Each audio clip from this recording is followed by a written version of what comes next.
皆さん、こんにちは。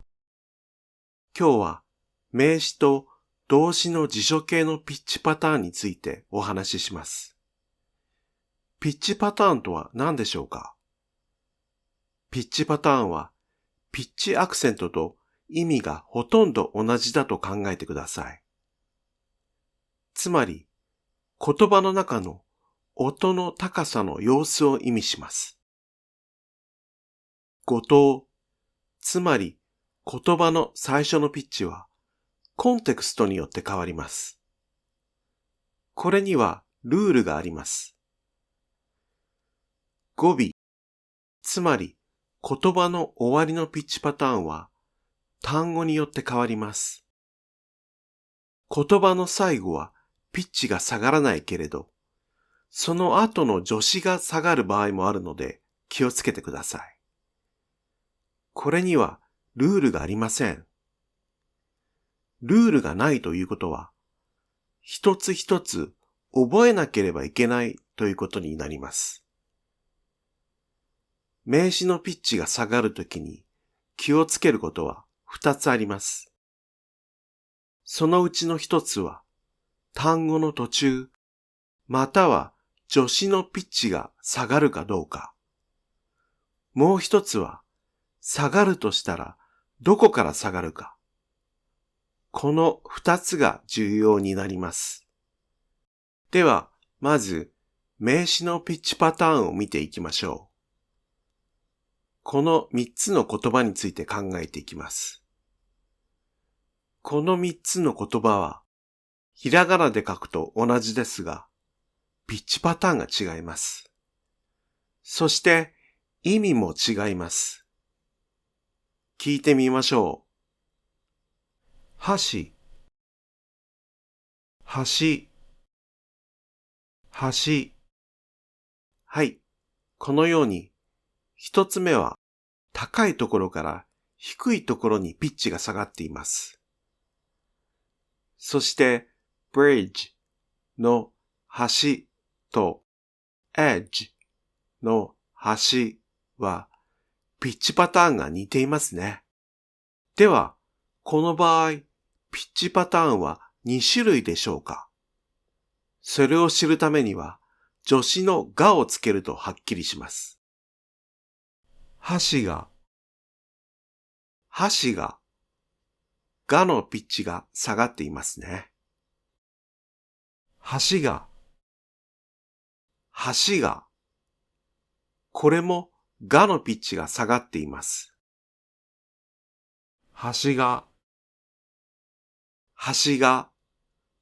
これはがのピッチが下がっていません。ですから、全部で3種類のピッチパターンがあることになります。これらの言葉には、拍が2つあります。これに助詞をつけた時のピッチパターンは3種類あります。ピッチパターンは3種類あるのですけれど、どうして3種類になったのでしょうか？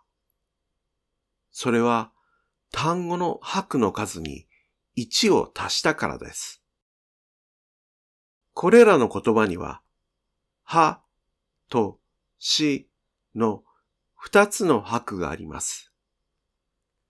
この拍の数である2に1を足すと3になります。ですから、この言葉のピッチパターンは3種類です。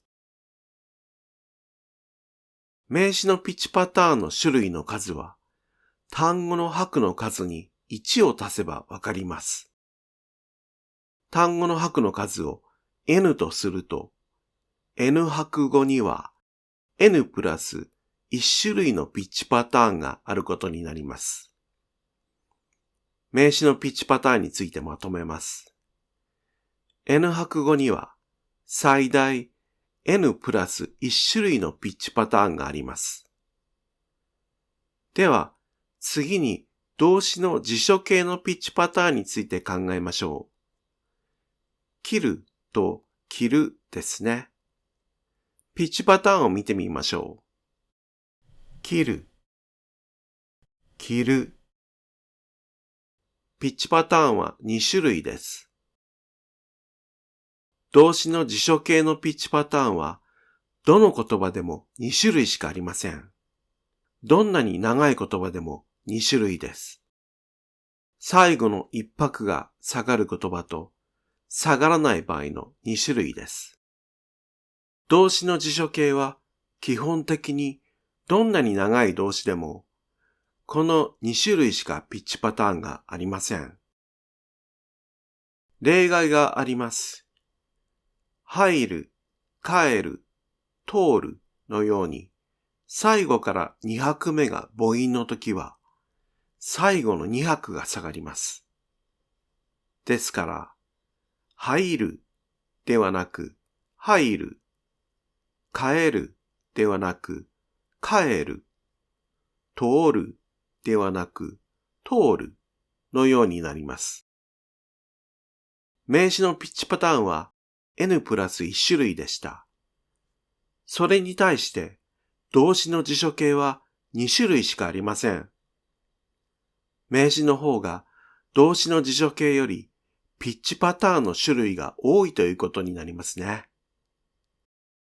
このビデオでは名詞と動詞の辞書形のピッチパターンの種類について説明しました。次のビデオでは動詞の活用についてお話しします。